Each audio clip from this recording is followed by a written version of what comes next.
Hey there, Film Buds. Welcome back to the Film Buds podcast. I'm your host, Paul. And I'm Lauren. And today, it's our last episode of July. Oh my gosh. 2/31, we're closing out the month. Pity. Yeah. July flew past.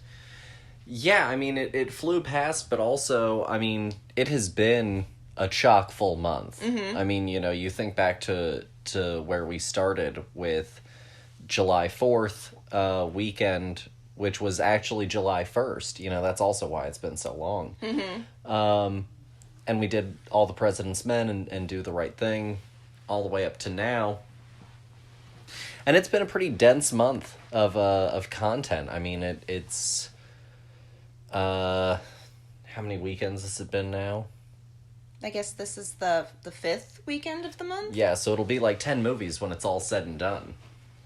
Boy, howdy. And I've really quite enjoyed the experience. We've been doing summer movies all month long, with sort of heat and summer as our focal point, sort of tying all of these films together. And that has included sort of every definition of heat. Mm-hmm. Literal heat, metaphorical heat, sexual tension, sexual heat. The heat is in the cops. It's really run all sorts of levels. And because we're big horror fans here at Film Buds, it only felt appropriate to go and do some sort of summer horror, because there is a lot of like daytime summer horror out there, But one of the big questions was what to do. I mean, we had already done Friday the 13th as a franchise, which definitely has a lot of heat. Yeah. Summer camp, Mm-hmm. We had already... We're planning on doing Texas Chainsaw at some point. So that was out of the question. And so we kicked around a few different horror ideas, actually, and then we finally landed on, and I can't remember why I picked it, honestly. We finally decided that we were going to do a Piranha double feature. And I really have no idea where the hell it came from. Well, you had made like a list, and Yeah. I remember like narrowing things down. Mm-hmm. But I don't remember, like, what motivated Piranha to be on that list. Like, I really don't remember what I was scrolling through where... I think it might have been, like, summer horror or something like that, and it had shown up just in a generic sort of search. Mm-hmm. And so I was like, okay, sure. Like, I've never seen that one. And then I was like, you know what? If we're going to do this one, I know that there's a remake. We should probably go back and do... Well, this was perfectly accidentally planned. Yeah, as always. As always, indeed. It's a perfect accident all of the time. Here at Film Buds. Welcome. It's always accidental. Mm-hmm. It's always sunny in Philadelphia. So... that's sort of, the reason that we decided to do today's episode. We're doing both of the Piranha films. The first one is from 1978. The second one which is not the actual second one. There are multiple Piranha sequels. We need to watch all of them, number one. Yeah, absolutely. Especially the sequel to Piranha 3D, our second film. The sequel is Piranha 3 Double D. Already sign me right on up for that one. Sounds like a blast. So that's what we're doing today, and I wasn't familiar with either of these films, other than like I remember seeing the trailer for the Piranha films, and eventually learning about them a little bit, just sort of in general. But, like, I had never seen a single Piranha film in my life. Never had really had the urge to see the Piranha films. But that's what sort of brought us to this point, was sort of curiosity and an appropriate theme. That's right. And so I guess since we're talking about piranhas, and, you know, like, this time last year we also did a whole, like, shark episode. Yeah, we did, Jaws, The Shallows, and Flipper. Yes! Oh my gosh, I forgot all about Flipper. Yes, with Elijah Wood! Yeah, we did a whole triple feature. Ah, yes, him smoking that cigar, because he was an adult. That's right. And so, we of course are now doing Piranha, so I thought that would be worth, I guess, asking the question now that we've done some horror of the deep. What do you find scary about the water? How big it is. Okay. There's, you know, it's not our environment. So we have a lot of disadvantages when going there. You can't breathe underwater. It's deep, it's vast, and it's got a lot of things living in it. And not all of them are friendly. So, I don't know. I've never been, like, a huge fan of going to the beach, or doing, like, water sports of any sort in the ocean. Just because, like, I don't really like bugs. And, like, imagine now being, like... It's the same kind of feeling for me. It's just, you know, unknown things, it hitting you, touching you. I don't want anything a part of it, really. Fair enough. But I feel like that's why other people as well don't really like going to the ocean. It's just because, like, if the worst case scenario happened, like, I'm stranded in this thing that can kill me just by breathing it. No, absolutely, I understand that. I think water, in all of its variations, can be, you know, turn terrific. You know, I think water, because of its malleability, is one of those forces that can perpetually be used in, you know, sort of positive and negative depictions, you know. Mm-hmm. And so I think when it comes to water in relation to horror, you know, I think that when it comes to lakes and bogs and swamps, it's the murkiness and almost a certain level of claustrophobia associated with it, but also with, you know, lakes, oftentimes it's that sort of familiarity, you know, of the space turned evil, and it's not being able to really see what's in there, you know. Well, yeah, you know, you can't see at the bottom. Mm-hmm. You can't even see an inch down, man. That stuff is dirty. Whereas, you know, rivers and some of that, it's that fear of the suffocation, of the being sucked under the ripping, you know, current, and I think that it's probably more associated with some of that, sort of the raw power of it, you know, mm-hmm. The inability of escape from it. I think when it comes to the ocean, it's almost starting to get more akin to a similar fear set as essentially sci-fi horror, which is nebulous surroundings, seemingly infinite space between you and safety, the unknown aspects of it, like you talked about, and so I think that it's, like you said, all of that. But then also, of course, you can convert that around into something like a snowstorm, you know, and it's that fear of, again, that isolation, the power of it, but also kind of, again, that sort of unknowable space of where you are. It's kind of like a claustrophobia, because now you're back to not knowing where you are again, because you're just sort of surrounded by it. Mm-hmm. And so I think that's kind of all of the ways in which, like, I think water can kind of cinematically be sort of terrifying. Well, yeah, and I mean, you know, these obviously are horror movies based in a wet environment, but water has also been used as, like, a catastrophic event in so many movies as well. Tidal wave. Yeah, exactly. You know, in Poseidon Adventure, where it knocks over the boat, or the iceberg. Yeah, I was like, in Titanic, where, you know, not only is it the iceberg, but it's also, like, all of this rushing water, this filling water, this needing to escape this room before, you know, the air is gone, and I'm sucked down mm-hmm. with the boat. You know, there's so many different ways that, like, just being in this environment can be unsettling, even if the movie itself isn't supposed to be a horror movie, you know. water can still be the bad guy, but it's usually, to your point, a lot of water. Absolutely. You know, it's not like a rainstorm is necessarily scary. You can put scary things in it, but like the rain itself isn't necessarily that bad. No, absolutely.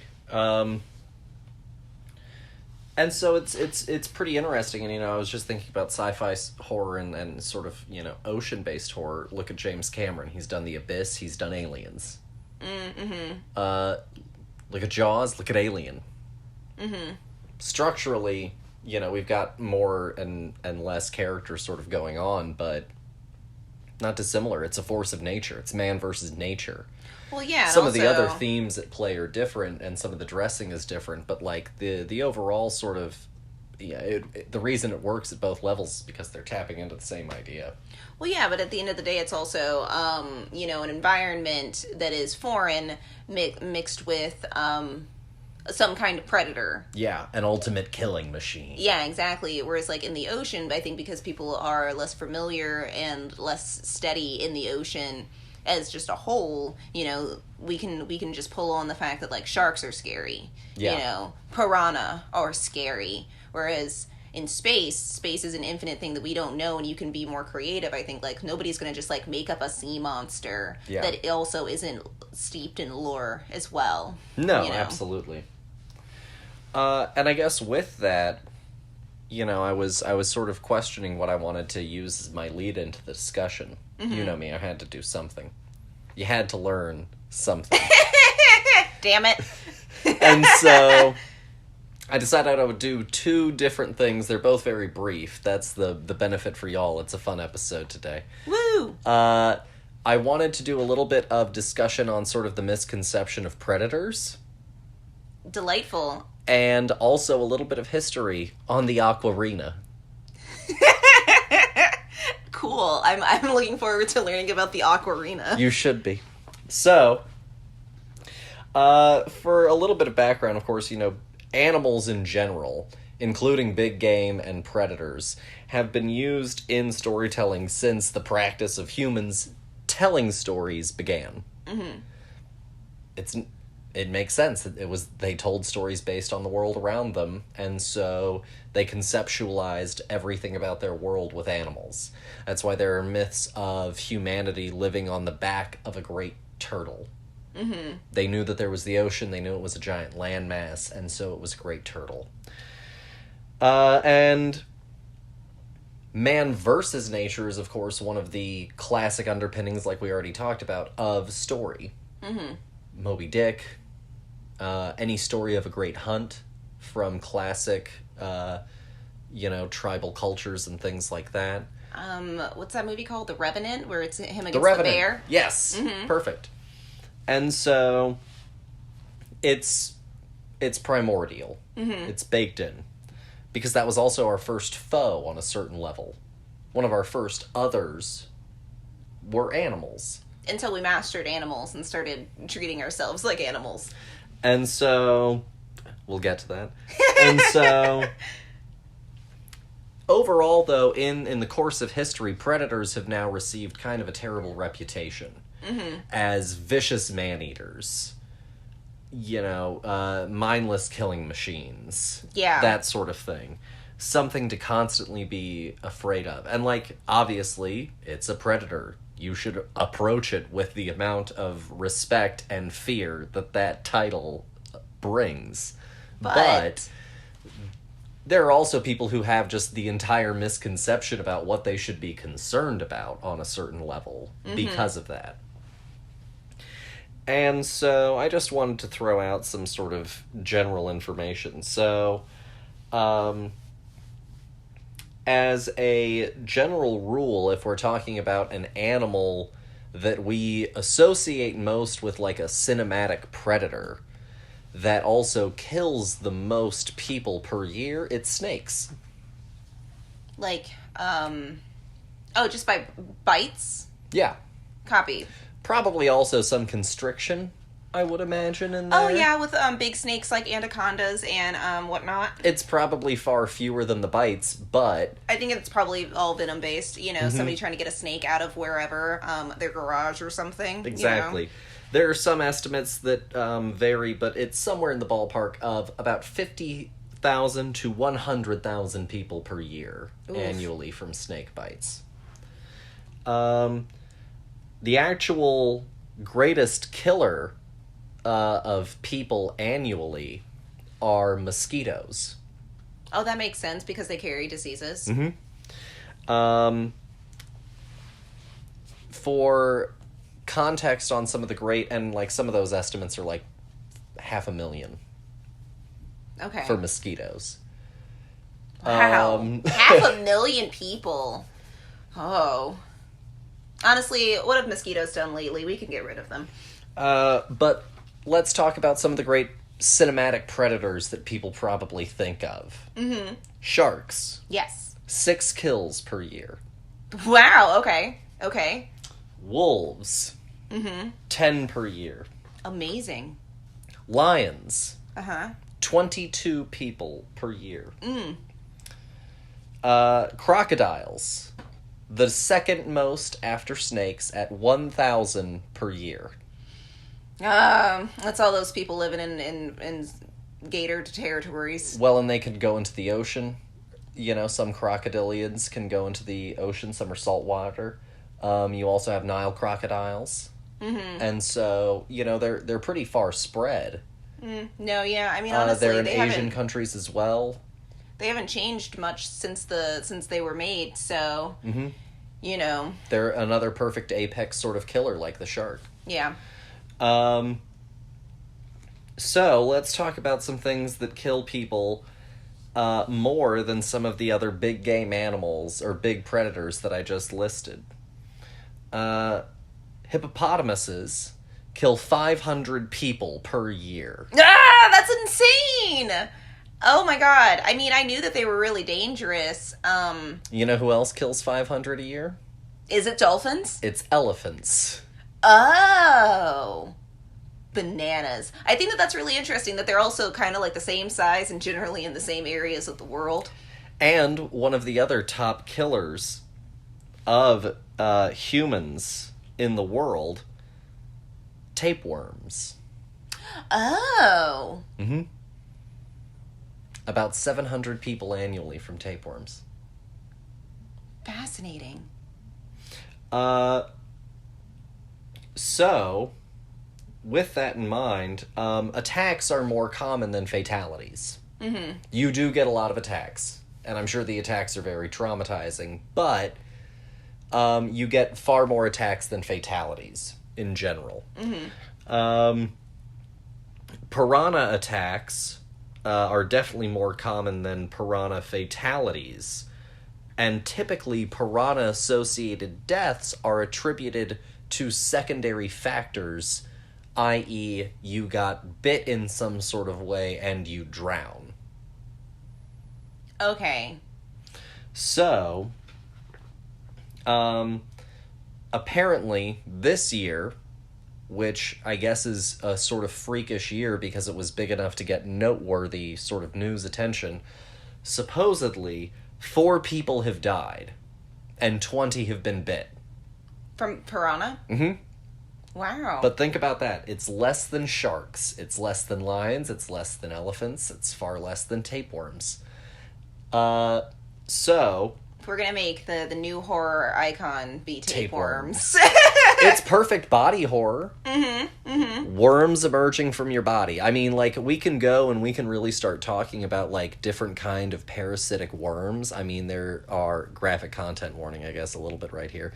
There are some that come out and exit from the rectum and will feed on, like, dead skin and that sort of thing on that outer layer, and then they go back inside. That's when you need to get one of those, like, those professional flushes to your system. It's really common among infants because babies will go and they'll end up eating something or touching something that had some sort of, parasite on it. They consume it, then they go and they, will touch their butt because it itches. Mm-hmm. And then they'll go around because they're a baby and they touch other things. And then babies in the playroom go, and this is why it's important to disinfect things.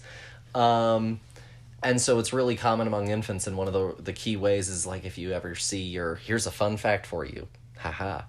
If you ever see your kid really, scratching at their butt, a lot, abnormally, weirdly amount, just go and put, a little tiny piece of Scotch tape right there while they sleep one night, and in the morning, peel it off. Won't hurt the baby at all, but you'll capture them. And you'll be able to tell or not if they have parasites. Fascinating. A little fun fact for you. Wow, weird.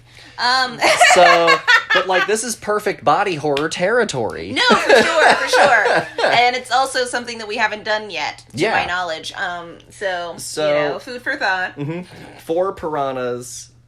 4 piranha deaths this year. Again, some of them are attributed to the person being bit in the face and then being disoriented and drowning. Mm-hmm. So it's not even that they were, chewed clean by the piranha. It's that these piranhas came up, fucked them up in the face a little bit, and then they ended up drowning, which is horrifying and tragic. I don't want to downplay that in any kind of way. But it's not the way that they're being portrayed in Hollywood. No, not at all. And not the way that I think most people, 4 in a year. And a lot of those are because they drowned later. They could have survived. Currently, if you would like to know, one of the other number 1 killer of man after mosquitoes is man. We average just under 500,000 a year. Fantastic. We keep ourselves very regulated. Mm-hmm. And so that's just a little bit of perspective on predators. And what it means to live in a world that has predators. Truly, my dad tells me, or used to tell me this story, about a guy that he met back when he was, doing a lot of camping and hunting and that sort of thing in the Texas wilderness. And he met this guy while he was out camping one day, and he had a gun with him. And he was like, "Oh, is that for the animals?" And he's like, "Yeah, but it isn't for the 4-legged one. It's for the 2. And it was because he had enough, sort of run-ins with people that had made him feel uncomfortable, nervous enough that he felt like he had to be armed. That's bananas. And so... it's just really sad. I don't doubt that is completely how that man felt, because they suck. Mm-hmm. But it's just sad that, we live in a world where that's just no, yeah, totally. Mm-hmm. You live your best life. You stay safe out there. Yeah. And, I'm sure that some people would definitely call that paranoid, but also, at a certain level, if you live in certain places, the idea of having a firearm for protection isn't 100% completely outside of the unbelievable. No, within reason. Yeah, of course. Within reason. And so, yeah, I think that it's also just and honestly, this is also where I get my long-held belief that I think that most serial killers are probably some sort of nature creating an apex predator amongst an apex predator. Nature does have a way of typically trying to course correct. Mm-hmm. And you look at how explosive our population has got, and the truth is a lot of sociopathic, sort of people are born with the likelihood of outcome. Mm-hmm. It's not a guarantee, but there is a certain level of a genetic factor at play. Mm-hmm. And so, it has to come from sort of somewhere. And that sort of, I think, is my theory, is that I think it's the human population sort of creating its own self-regulating predator. Mm. Well, we are our number 1 killer next to tapeworms, pretty much. Mosquitoes, excuse me. We are our number 1 killing force next to a bug that is a nuisance. Mm-hmm. So, I think that your theory isn't far off from reality at that point. the numbers are here. And No, they are fair. pointing in a direction that says, maybe you're right. Yeah. So that's the one sort of really very different but interesting perspective on history. The other one is some history on the Aquarena. So Yay. the Aquarena is the center point for Piranha. It's kind of our Jurassic Park with the Indominus Rex approaching, and the big surprise, I think, for most people would be that the Aquarena was real. It is not a set. It is not a joke. The Aquarena was a real place. The place that this whole thing went down at? Yeah. Oh, that's awesome. But I mean, also, this movie was made in 1978, so that totally makes sense that they were like, we're just going to use this real place. So here's a little bit of history about this fascinating. You can still go to where it stood. But it's no longer there? No. Okay. But this is some history on the Aquarena. So, Aquarena Springs, or the Aquarena Center, was an amusement park in San Marcos, Texas. San Marcos is just outside of the Austin area. And it's located on Spring Lake, which is a part of the Edwards Aquifer. But it's now known as the Meadows Center for Water and the Environment. The Aquarena, at its prime, averaged 350,000 guests annually. Wow. One of their star attractions were synchronized dancers that you could watch in an underground theater where you were watching them through a giant pane of glass as they performed underwater. Like the mermaid things, that you can go to. Mm-hmm. You know what I'm talking about. So, that was one of their star attractions, and their dancers were known as, their synchronized swimming dancers were known as the Aquamaids. Terrible name. People would call them mermaids, and they would apparently correct them and say, no, I'm an Aquamaid. They shouldn't have. And it was actually designated by people outside, of course, that area as the mermaid capital of Texas. Fantastic. The park opened in 1951 and operated until 1996. Wow, good job. Many of the attractions, included the underwater theater. They also had a gondola system. A gondola! God, we need to reopen this place. They had a fake volcano. Yeah, they did. That was also where the green room was. For the performers. They also had a little, faux ski mountain lodge thing. No, stop it. This thing just sounds like Great Wolf Lodge, except for better. Imagine... Yeah, I said it, Great Wolf Lodge. Imagine a resort set up around a lake where you got to kind of do a 60s jet set sampling of everything that the world had to offer. A volcano, a ski lodge. It's like going to Disney, except it's look at nature.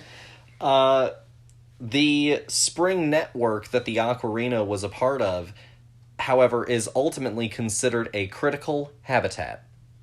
Amazing. Under the Endangered Species Act, as it houses multiple endangered species, including the fountain darter, the Texas blind salamander, the San Marcos salamander, the San Marcos gambusia, and the plant that is specific to the area known as Texas wild rice, which is a type of wild grass. Interesting. And apparently the San Marcos gambusia, I'm not sure on the pronunciation. I should have looked it up. I apologize, dear listener. Has supposedly not been seen since 1983, leading some to believe that it is actually extinct. Oh, no. So, that's a little bit of background on the real-life Aquarena. And I think that it did close partially due to its status as a protected habitat for these species. So all that's of fair. these things have been gutted now. The volcano is gone. The gondola network no longer remains. The lodge is gone. They even sealed the underground theater. Oh. And so it is now a nature preserve, and they study and monitor the area. And you can also go there in certain programs to become a certified diver. Because the place that you end up swimming around is that lake, because it has good depth, and so it allows you to go and do a good run for your scuba certification. And so that's one of the ways that you can go and visit the ghost of the Aquarena. Oh my gosh.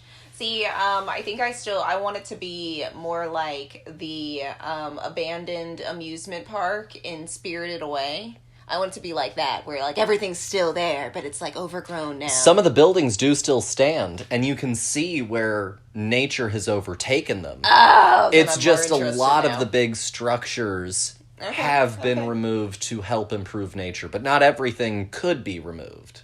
Okay. I want to see its skeletons. I want to see the. You can definitely still see that, like, it used to be a thing. Yeah, that's what I want. Especially because there are like pits, you know, and like carve outs where it used to be here, but it's not.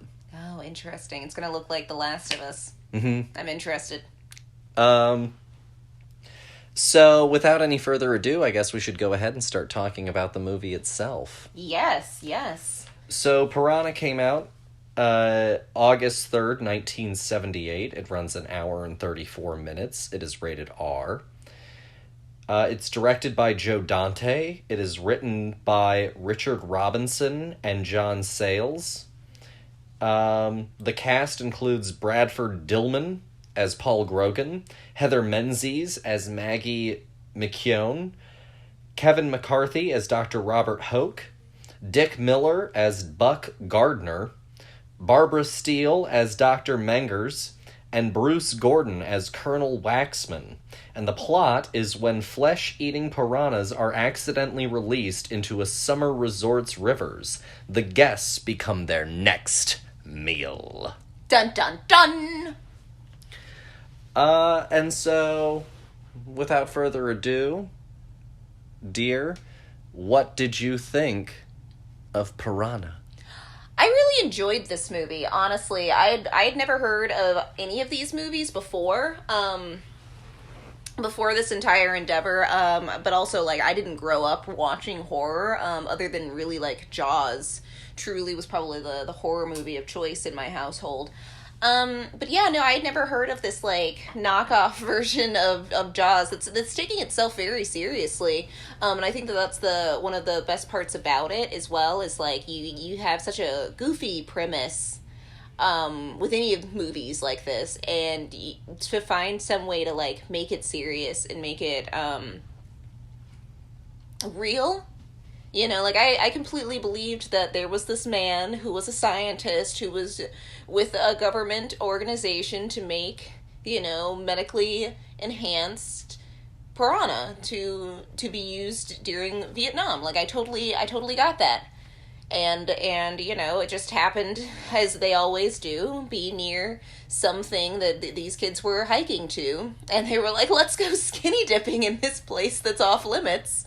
And then they're our first casualty, and I'm like, all right, okay, let's do this whole ride. Like, okay, like, I'm fine with all of this. Continue. Yeah.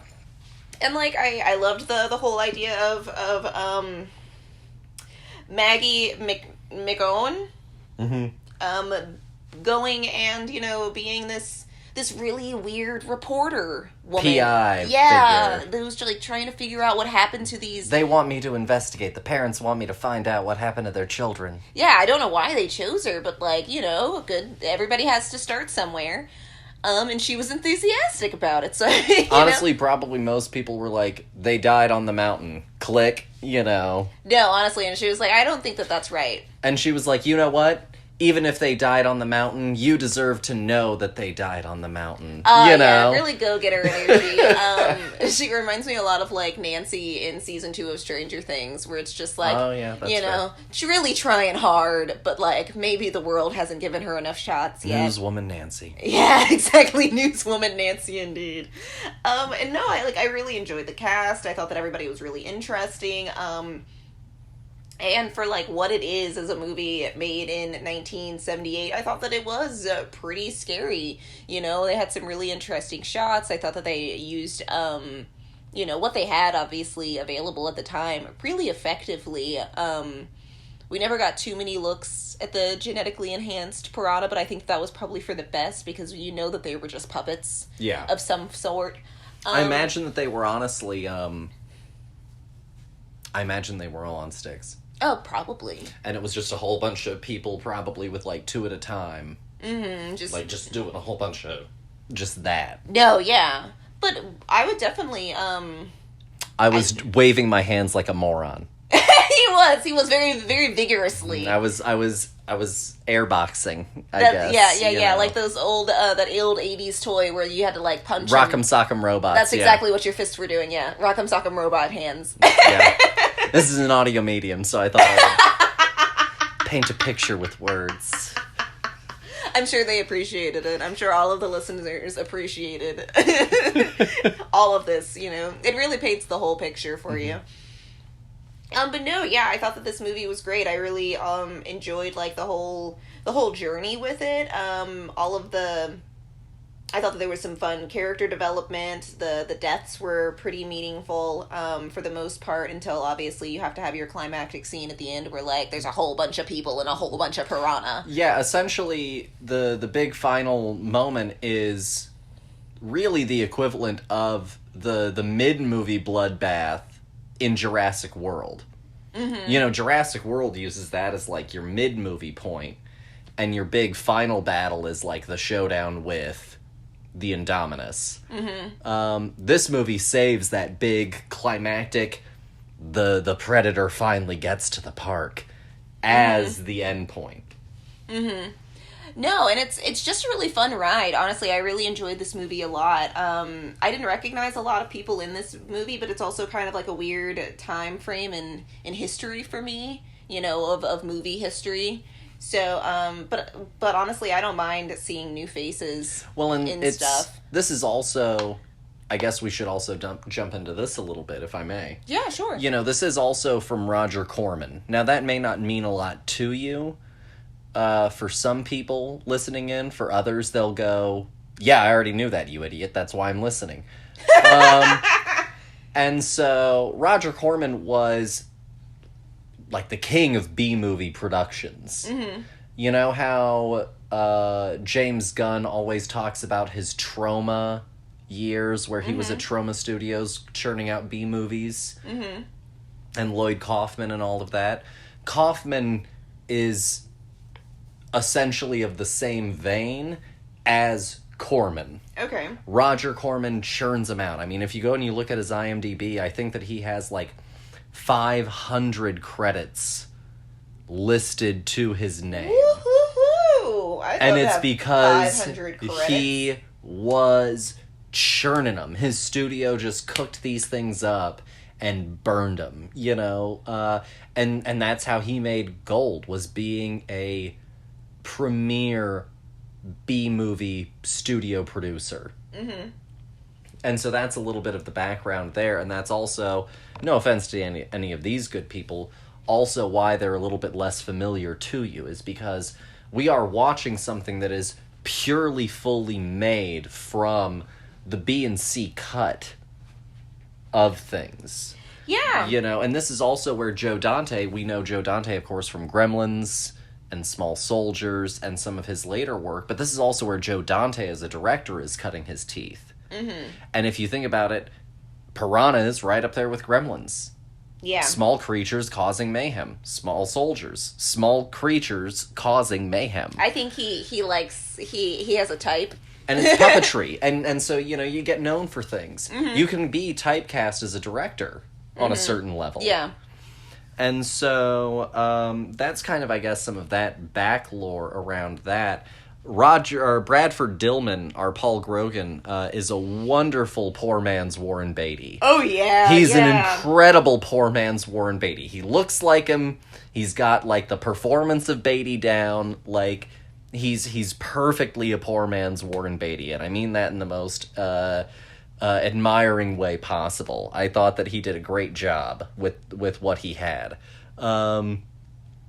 No, to your point, I really enjoyed this movie a lot as well. One of my favorite tense moments was, and it felt very horror video game, I felt on a certain level, was when the blood is seeping through the body through the raft. And the piranhas are chewing apart the ropes, and they've got to keep on moving off the section that's falling away, and they finally realize, we got to get the body off the raft, and it felt like a QuickTime event, on a certain level. And and then that didn't work, and they're still getting attacked, and, oh gosh, what's going to happen next? We've got to get the body off, He's great. still alive, dump him anyway, it was great stuff.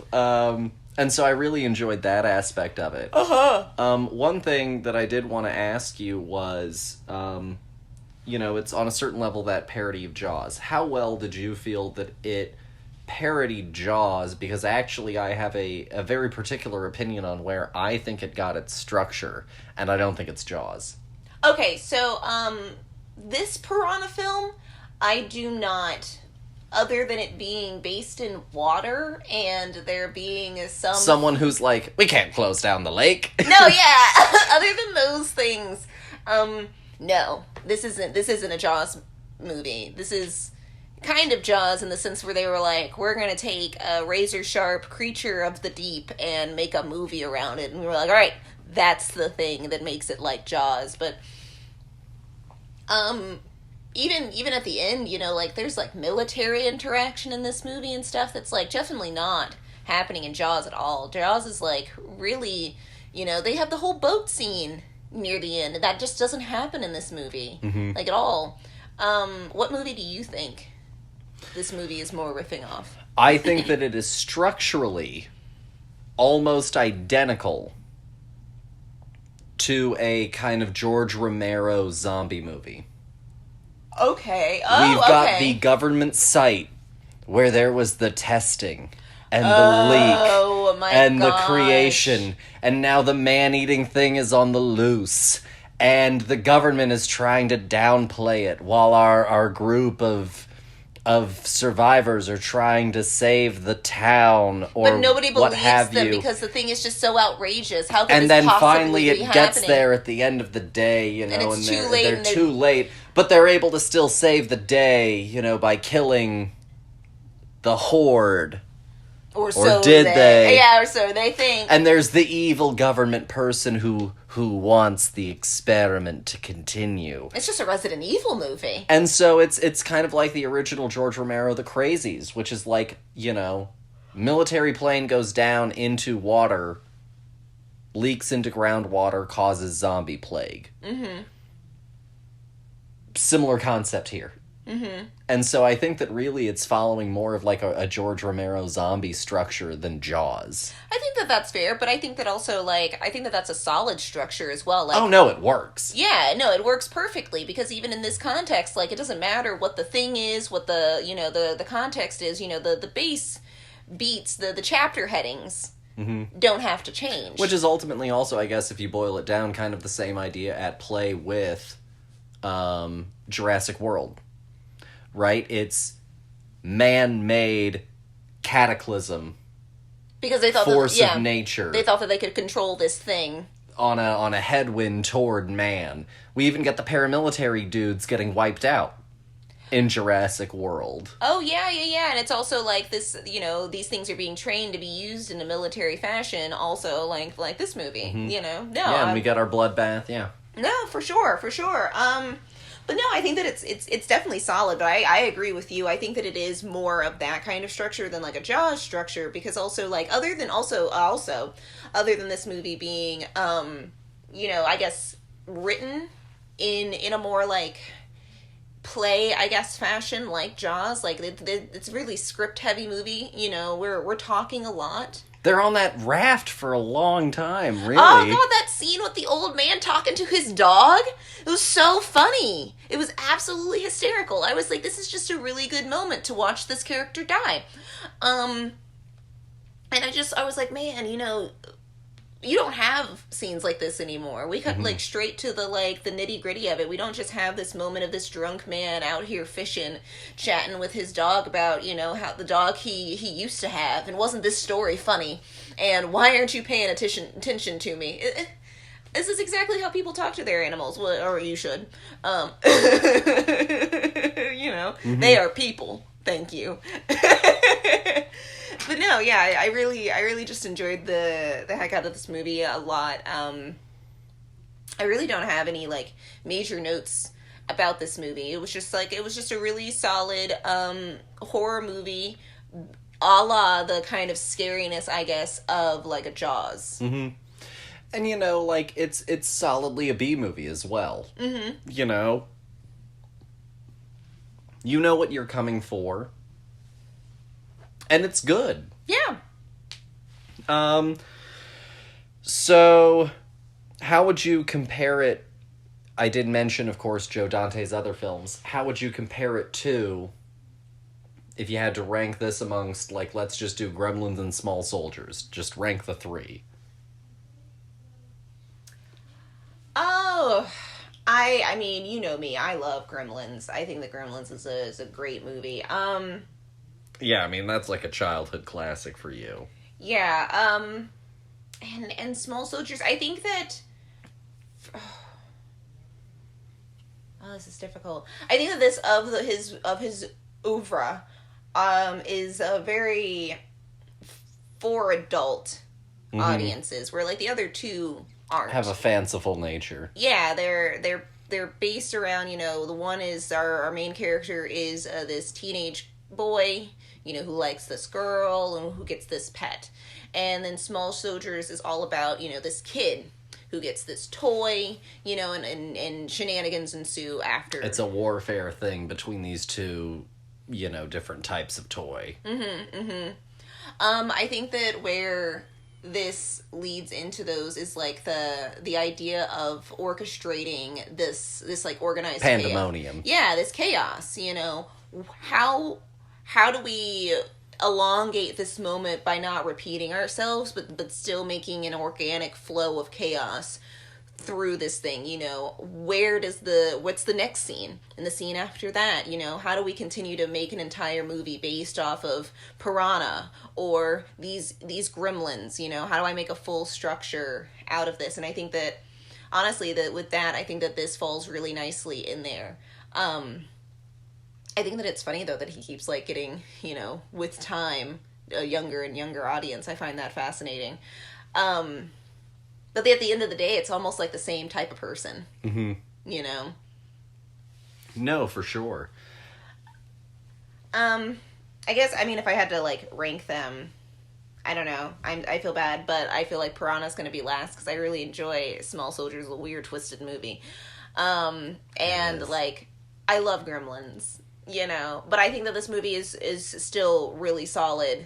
No, yeah. In there, but also if you hadn't told me that this was a Joe Dante movie, I wouldn't have really noticed. Yeah, because I'm not sure that it has his same. I'm not sure that he was given the same. You know, to your point, the same level of creative freedom to get into all of the Joe Dante shenanigans that he can get into. No, yeah, and like I think that he would have wanted to show off more. Yeah, we would have probably gotten more glimpses of what the Piranha actually looked like and stuff like that. You know, a lot of work goes into his puppetry and his figure work. I think Joe Dante's movie, if he could have made it however he wanted to, probably would have ended up looking a little bit more like the movie that we're about to review. Oh, I mean, yeah. I think it would have been a little bit closer to that. And I think the DNA for that is here. Is in here. It is, completely. But it's a different beast. But we'll get to that. Yes. So if you... ultimately for me, Small Soldiers is my favorite, but that's because I saw Small Soldiers as a child. That was my first Joe Dante movie. I didn't see Gremlins until Being an we adult, reviewed yeah. it. And so even though I love Gremlins, I do actually think that Gremlins is, no offense to Piranha, a little bit better than Piranha. I love Piranha, though. Like, I don't want anyone to think that me ranking it last amongst Joe Dante movies is in any way a reflection of, like, it being a bad movie. Mm-hmm. It's a legitimately fun experience. I really enjoyed watching Piranha a lot. I thought that it was clever. I thought that it had good gags. I thought it had good blood. And so I had a lot of fun, but that's just sort of my own personal preference, but that's also steeped in, again, some of my own childhood nostalgia as well. No, for sure. So it's also not 100% fair, because someone saw Piranha first. Yeah. And so for some person out there, Piranha is their favorite. And I totally get why it would be. This movie's gnarly. Not outstanding, not perfect, but it's a great time. And so if you had to rank or rate Piranha out of 5, what would you give it? Difficult.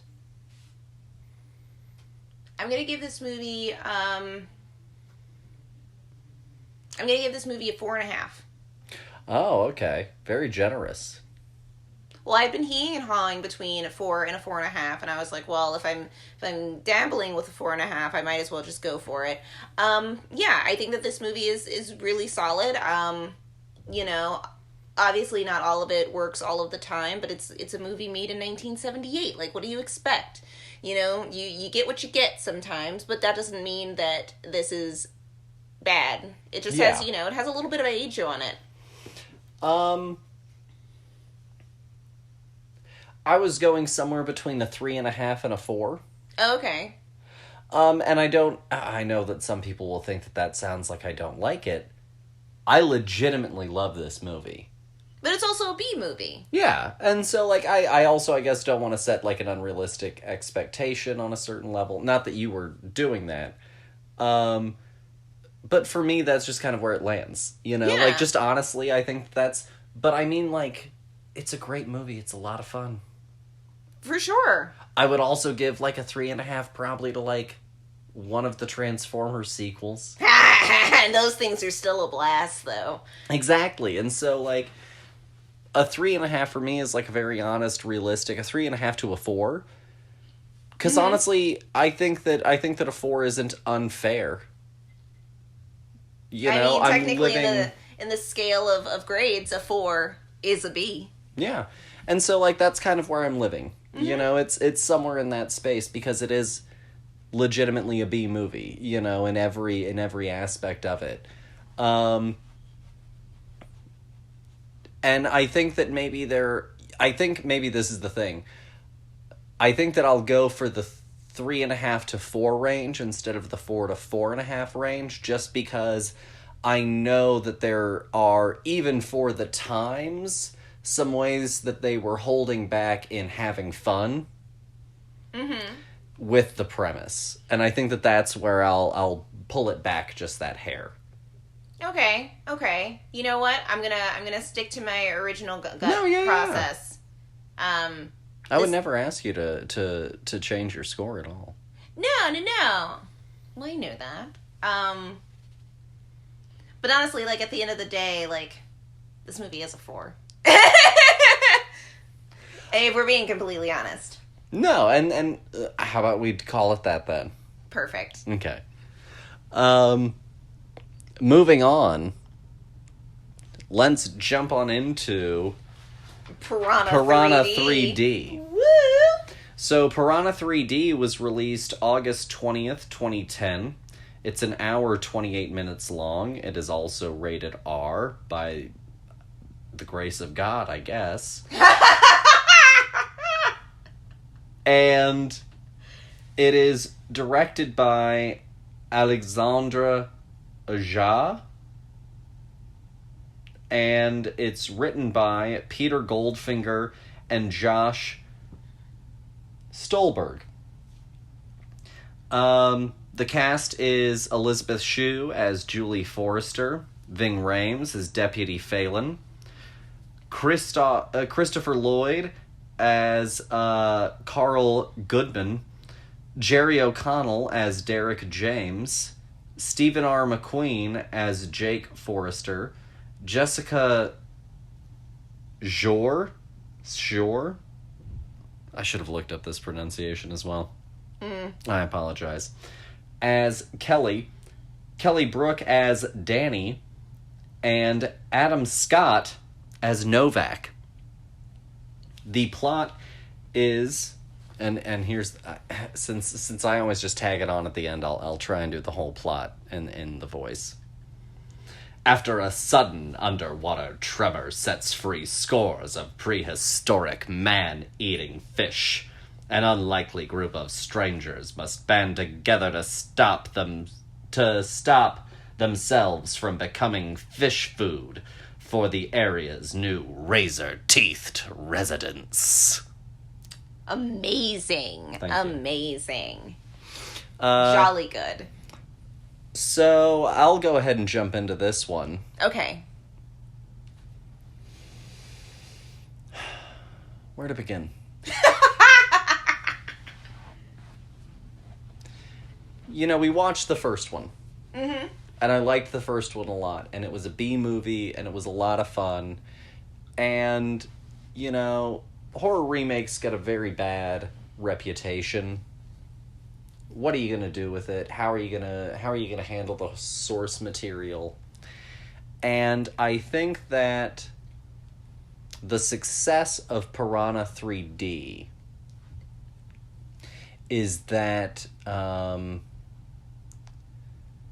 it knew that the source material ultimately, for this horror franchise particularly, was no sacred calf. That's correct. The important thing for this franchise was to be bold, daring, a modern B-movie, to be graphic, to be intense, to be everything that first movie was at that time, or even maybe was not all the way at that time, but could have been, and turn that shit up to 11, because it was now in a world where it was competing. Piranha now had to compete with Saw and all of these other insane franchises that were popping up at the time. And I think that this movie is one of the most batshit banana balls fucking exciting, hilarious, outrageous experiences I have had watching a movie in a long fucking time. And I think that this movie completely fucking nails everything that it wants to do and more. That is the facts. This movie walked in, slapped the director in the face and said, "Are you interested?" And he said, "Hell yeah, I am." This movie was kick-ass. Yeah. In the most ridiculous fashion. I absolutely loved this movie. This movie is camp with a capital K. It is phenomenal, and there's nothing like it. And that's really sad, because I actually want more movies like this. Just across the spectrum of horror. It's Paul Verhoeven does Jaws. Yeah. That's how I described it to my sister, and I stand by that description. Oh, this yeah. is Paul Verhoeven does Jaws. This is what the Jackass crew wanted their episode of Shark Week to be like. Yeah. And they failed epically, because this is actually it. Good old Poopy. He got bit by a shark, and it is still less interesting than this movie. God, this movie has no shame. No, so I'm trying to really, that description is, I guess, accurate. At the core, underneath all of this movie, let's boil it down, I guess, on a technical level before we really get into the pandemonium, because I feel like I need to break it down in some sort of level before I can jump into the fact that it's just a fucking shit show. But it's the best kind of shit show. Underpinning the entire narrative at its core is a story about this, sort of family in peril coming back together. The mom is distant, the brother is an older brother idiot, sort of figure. The kids think that they know better.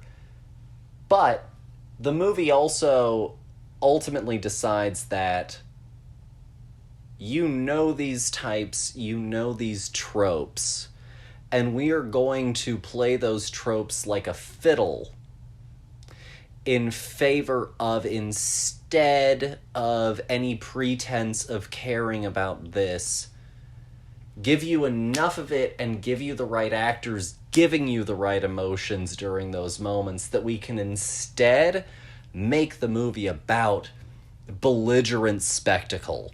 Mm-hmm. And that moment in Jurassic World where all of the flying predators are let loose on the park. Mm-hmm. And, the one chick, the assistant. Yeah, it gets, picked up and, dropped in the water. And fucked up entirely. This whole movie's spirit... Is that moment. Is that entire scene, and that moment in particular, just turned all the way up to 11 with an R rating, and it belligerently says, fuck you if you don't like it, because it's going to give it to you all of the time, and it's going to continue to turn it up. With each iteration, with each man. Fucking scene. It's so funny. It is incredible. I've never seen a movie more committed to having so much fucking sex and violence all in one fucking package. No, yeah, I mean, the only movie that, I can compare that I had, a genuinely this much fun watching it, and it was, a horrifying mess, was the new Texas Chainsaw movie. Oh! It was graphic, it was stupid, and it was right up my alley. And it was belligerent. It was so belligerent. And it was having too much fun, and it knew exactly what jokes to pull for me to tickle my funny bone, and that was this movie exactly for me. And it played certain moments so dead straight, Wes Anderson deadpan sort of flat. No, it was serious, and it was stupid. Oh. And it just doesn't, because also we've got a lot of great talent in this movie right now. A lot of very classic funny people. We've got Elizabeth Shue, we've got Jerry O'Connell, we've got fucking Adam Scott. We've got all these people who are hysterical comedians now getting to play very serious but still outrageous characters with all of them. Well, and I was talking to Madeline recently about horror and comedy. Mm-hmm. And ultimately, there's only one critical difference between horror and comedy, and it's consequence. Violence? Oh, okay. Well, violence. Comedy has plenty of violence. Mm-hmm. You look at Bugs Bunny. Oh, okay. That's what you mean by consequence. I understand. Plenty of violence in Bugs Bunny. No consequence. You look at Charlie Chaplin. There is constantly death-defying acts, risking of life and limb, potential for violence. But there is ultimately never consequence. Yeah, nobody gets hurt. Everybody's fine. Horror, you can have just as exaggerated and grand of a character, just as much of a caricature mm-hmm. as comedy allows, but there is consequence. However, horror comedy, I think, comes around to a weird place of saying, what if we then cranked that consequence so far around that it almost circles back on being funny again? Well, yeah, because also there are so many deaths in this movie that never actually are physically possible or meaningful at emotionally. all, but they are huge, they are graphic, and you know exactly what's going to happen, and then they amp it up the next bit. You know, like, oh, God. I was certain, for one example, without giving too much away, we won't give away what the real thing is, I was certain that one person was going to be beheaded. Mm-hmm. And that is not what happened. No. They found a left turn to be shocking. Yeah. And again, make it that absurdist level of gratuitous consequence that it circles back on being funny, kind of like Happy Tree Friends. Oh, okay. Yes. I told Mom, I was talking with Mom on the drive to work. It's almost like some of the violence of Rick and Morty. Mm-hmm. You know, in some of the bloodbath moments of Rick and Morty, where it just goes truly cartoonish. But these are real people. And so you get these great... Let me also put this out there. And this is also, I think, where they're tapping into the Joe Dante spirit of the original. We've got great prop bodies. Oh, yeah. We've got great prop fish. We have got great blood splatter. We have got fantastic effects all of the time.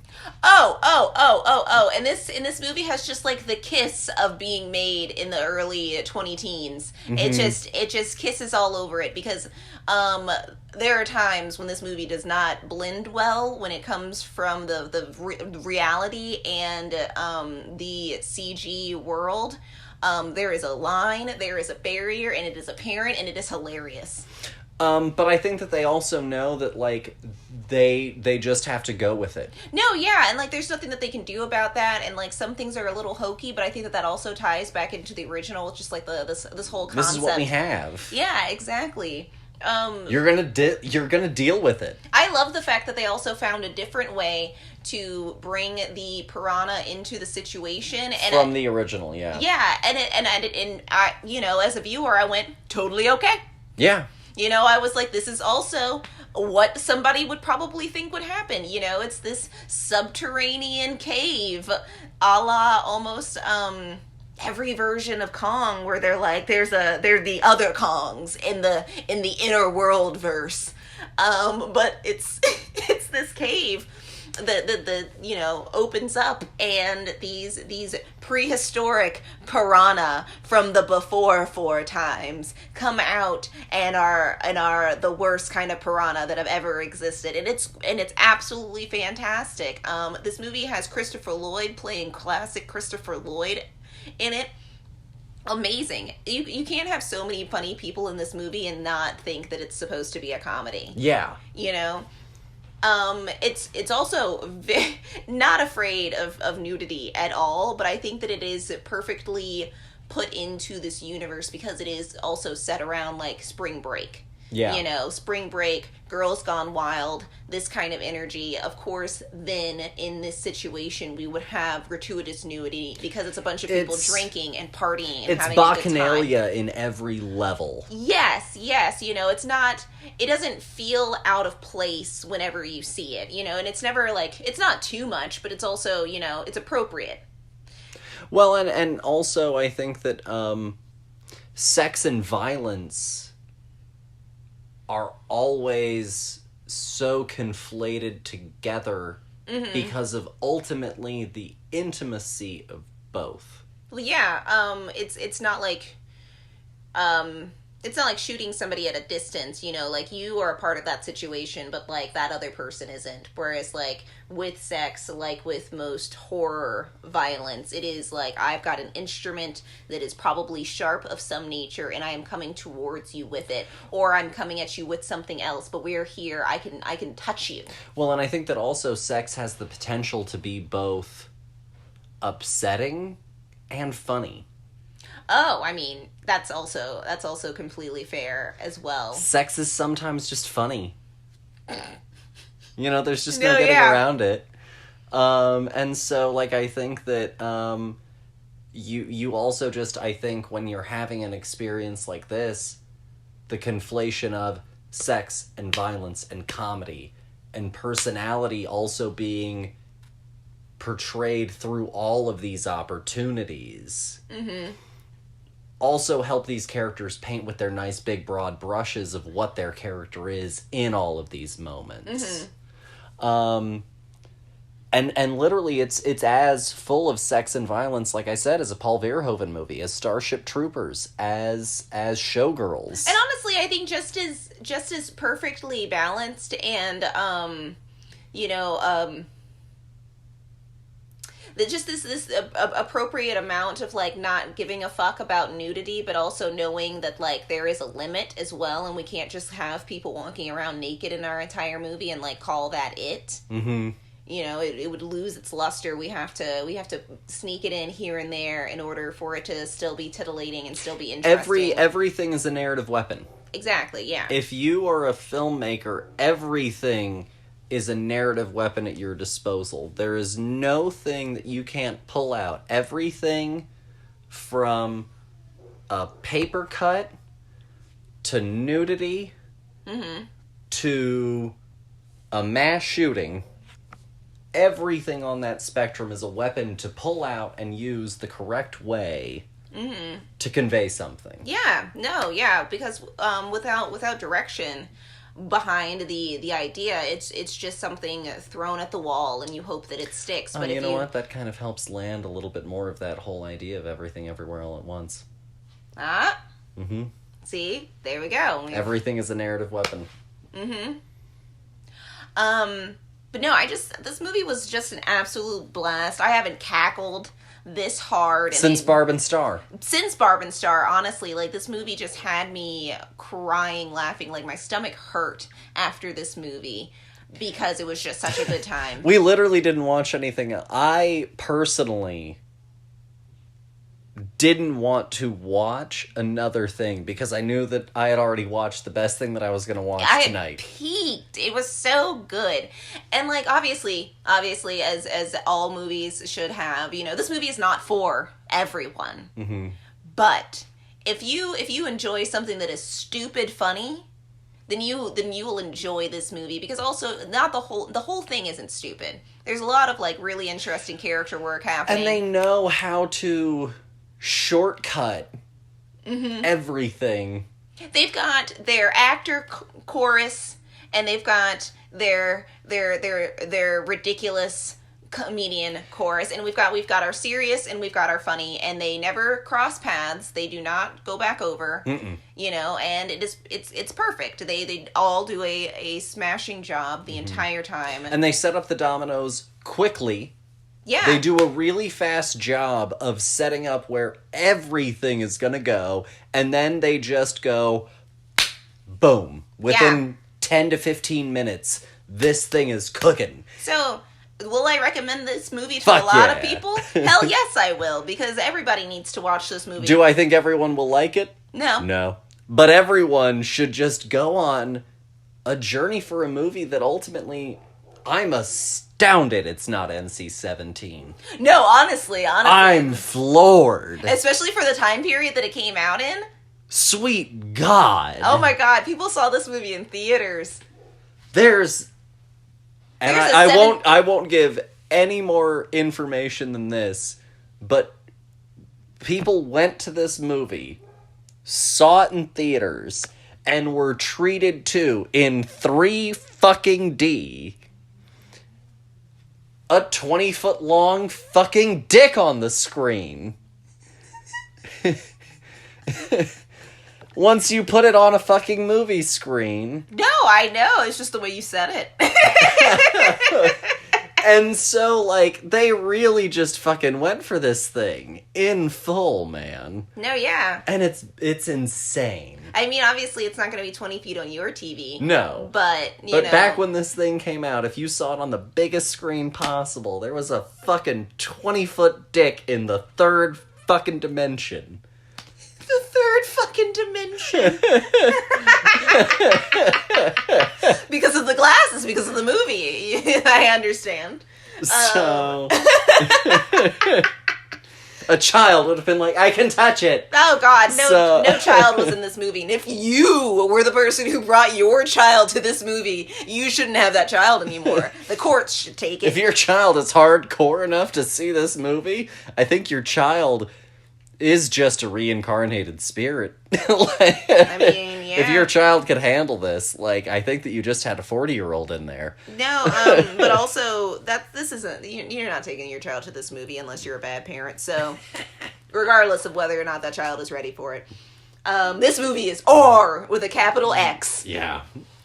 So, real quickly, before we do rate the movie overall, where would you put the original Piranha and Piranha 3D on our heat index? Okay, so... what is it? Heat to Do the Right Thing? Yes. Is our currently 1 to 10? Yes. I think that the original movie... probably sits, like, right in the middle ground for me. I was gonna give it a 6. Mm-hmm. Kind of like where the surfing movie was for me a little 6, bit. 7, yeah. Yeah, because I don't think that it's ever like it's definitely summer and it's never palpably hot. Yeah, you can't tell that they're like actually hot. Everybody looks really comfortable. I think some people are wearing long sleeves in this movie. Yeah, I mean, he's running around in a suit. Yeah. The park owner. So, I think, I'm gonna put it, like, right there around, like, a 6. Sounds good. Whereas Piranha 3D, I don't know. 8? Yeah, because it's definitely not as hot. It's not Do the Right Thing. No, nothing is as hot as Do the Right Thing, just because of the fact that Do the Right Thing is talking about the heat in, like, every aspect of it. Like, it's a perfect trilogy of, like, the definitions of heat that we've talked about. Mm-hmm. But this movie was definitely, like... piping hot as well. Mm-hmm. Muy caliente of a movie, just because of like, you had all the hot bods were added into this one more so than, hot bods were a part of Do the Right Thing, but it's only one hot bod, honestly. That's right. In question. It's Rosie Perez. That's right. It is Rosie Perez. And it was a hot bod. And this movie has hot bodies in it because it has a lot of porn stars in it. That's right. I said it. If you know, you know. Mm-hmm. Mr. President. That's right. And so, I think that those are all fair. And so if you had to rate it out of 5, what would you give it? This movie is so great. I'm gonna, purely because I loved the hell out of this movie. It was a fun time. This movie's a 5 for me. Yeah, solid 5. 5 out of 5. There's no notes. This is what I'll think of when I'm like, oh, people want to watch a horror comedy movie. It's right up there with Cabin in the Woods, man. Yeah, honestly, I laughed more at this than Cabin in the Woods. No, because also, again, this thing is perfectly balanced in camp. Camp is really important. They had it so dialed in. People don't understand what camp looks like. This is camp. Welcome to it. This is camp. It's right up there with Drag Me to Hell. Oh, God. Or the Evil Dead franchise. Yeah, this was like the Evil Dead franchise. No. Perfect shit. So good. So good. Fucking 5 out of 5, man. Absolutely killed me. Haven't... Massacred on a certain level the original. Oh, yeah, it's a completely different flavor, but also, like, it's a completely different times. And that is thankfully the blessing, is that they are, like, radically different flavors. Yeah, so, like, I can enjoy both of these movies without having to be like, oh... Also, I was going to mention this earlier, I think that Piranha 3D is a better remake of the actual Jaws. Yes! That the original Piranha is said to be. I think that this is more of a Jaws movie, because we even end with, like... a boat sinking. Smile, you son of a bitch! It's the boat explosion. Oh my gosh, when he was shooting the water.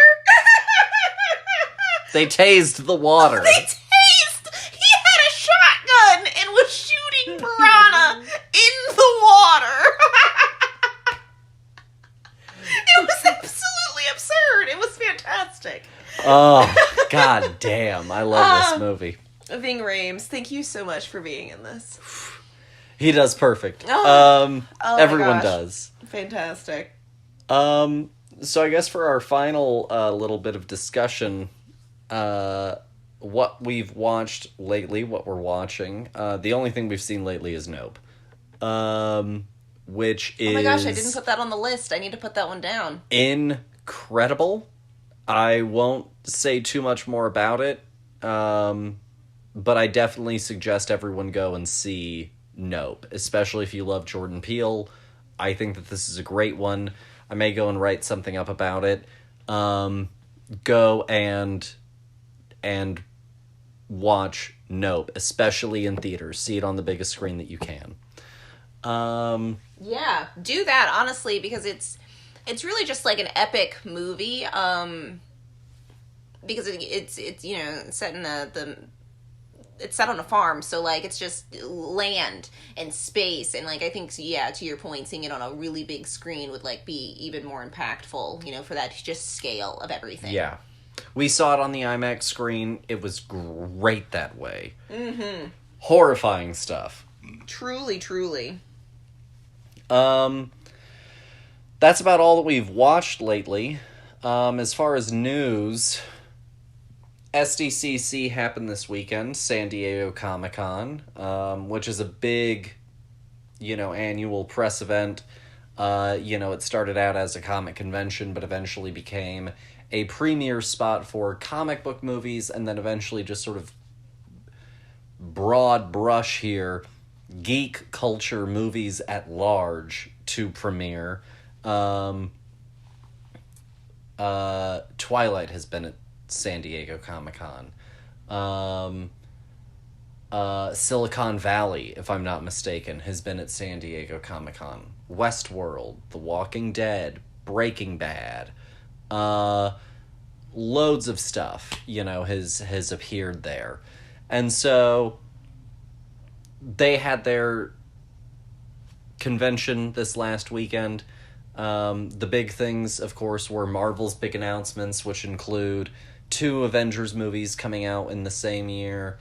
They unveiled their whole lineup for Phase 5, and also revealed that Phase 4 is just kind of done. But what's also interesting is in their Phase 4 lineup was not Spider-Man No Way Home. And there was another one that was also not technically a part of the lineup. Wasn't it the new Moon Knight? Yes. Moon Knight was also not listed as being a part of that Phase 4 lineup. So I don't know what that means. I don't really, I guess at the end of the day, care, but it is something that I noticed and went, I wonder what they're going to say about that, if anything. Or if anyone else really noticed. So far, I haven't seen anyone else talk about the fact that they didn't seem addressed in any way. It's because people are so overwhelmed by the sheer magnitude of the entity at this point that, of course things are slipping through the cracks. How else can you actually live your 9-to-5 workday and also, like, have a life? You can't keep up with all of this crap Marvel's spewing out. No, that's fair. The John Wick trailer came out. I was less interested until I saw the trailer, and then I said, God damn it, you guys hooked me. Oh my god, yeah, right? God, it looks great. I was like, I don't know if I want another one of these. Then I saw the trailer and I was like, no, this is exactly what the fuck I need right now. Bitchin'. It looks so good. Keanu looks great. Congrats, you sons of fucking bitches. Your marketing worked. Every single time. Every time I think I'm out, they pull me back in. That's right. So those are some of the big ones. Of course, going back to Marvel, of course, the Black Panther trailer came out. Mm-hmm. Never trust a Marvel trailer is a good rule of thumb, though. But I'll say this. I think that it had a nice emotional heft that I wasn't sure that I was really expecting. I mean, as far as I'm concerned, that movie's almost as cursed as the Flash movie is. I think that it's less cursed than the Flash movie, if only because, Chadwick left us in Grace and Dignity. And who knows what's happening with Ezra. No, so that's kind of where I stand with some of that. The new She-Hulk trailer didn't wow me. They announced, of course, also the new Daredevil TV show. I mean, they really dominated. The other things that happened were the Black Adam and the Shazam trailers, which I haven't watched yet. But that's some of the big stuff that came out of Hall H, as they say. How did you feel about, I guess, the Marvel announcements overall? Any particular care or concern? Anything catch your eye? Oh, God. I'm interested in the Black Panther movie. But that's just because Black Panther. Well, yeah, and it's only the second one that we've gotten. You know, they haven't completely milked this cow for all it's worth yet. Mm-hmm. So I'm also interested because I enjoyed the first one a lot. You know, and of the things that Marvel has put out lately, it looks like the most serious thing in a while. Like, everything just seems like a comedy nowadays. Or just not taking it even if it's serious, it doesn't feel like it's really doing anything of weight. No, yeah, you know, it doesn't mean anything anymore. I'm not as excited about seeing this as, like, the idea of watching, like, the first Avenger, you know, where you're like, this movie looks like it's gonna do something. Like, I don't feel that way about really any of the shows that are coming out right now. You know, I know that they're just building for another thing, or they're not, and they have no plan. But that's how it feels to me. It feels like they have no plan, that they're grasping at straws, and they're literally like, crap, we killed off our cash cows. Let's dig deep into the Marvel fandoms and find some other characters, pull them up, and see which one will be our new Captain America figure. You know, our next, you know, put them on the lunchbox. I mean, honestly, Phase 4, I think, ultimately, maybe this is a controversial opinion, I don't know. I think ultimately Phase 4 is less successful than Phase 2, the previous worst Marvel Cinematic Phase. Well, because at least 2 gets to 3, and 3 is interesting. What is 4 doing? What is 4 doing? What the hell is 4 doing? Bad table setting. Yeah. Messy table setting. And, like, fucking Thor Love and Thunder is super controversial right now. People either love it or they hate it. Like, where are the slam dunks? Where's the one that everybody can't stop talking about? Yeah. It doesn't exist anymore. It's because they're trying to churn these things out faster than they can get, you know, any opinions about it that are worth a damn. Yeah. You know, people in the bigwig seats are just saying, hey, you know, I'll sign anything that has a Marvel logo on it because Marvel has made me X amount of money over the past 20 years. Yeah. It doesn't have to be good anymore. It doesn't have to be interesting. It just has to be content, and it has to be a lot of it. Yeah. But that's pretty much all that we have for y'all. Be sure to go and check out all of our previous July content. Definitely check out last week, but check out all of our stuff. Come back next month when we start back to school month. Woohoo! And also there will be a newsletter going out this weekend, so definitely go and sign up for the newsletter if you haven't already. Dear, do you have anything else that you would like to say to the listeners? What? No, go ahead. What do I want to say to the listeners? Thanks for listening. Thanks for coming back. If you have come back, thanks for stopping by if this is your first time. Yeah, you know, every listen is a little victory. But we'd love to make that separation between us a little bit smaller. So why don't you take out your typing fingers and you open up your laptop and you just write us up a question and you send that to thefilmbuds@gmail.com. Yeah. Thanks as always for listening, you guys. We'll catch you again next week. Bye.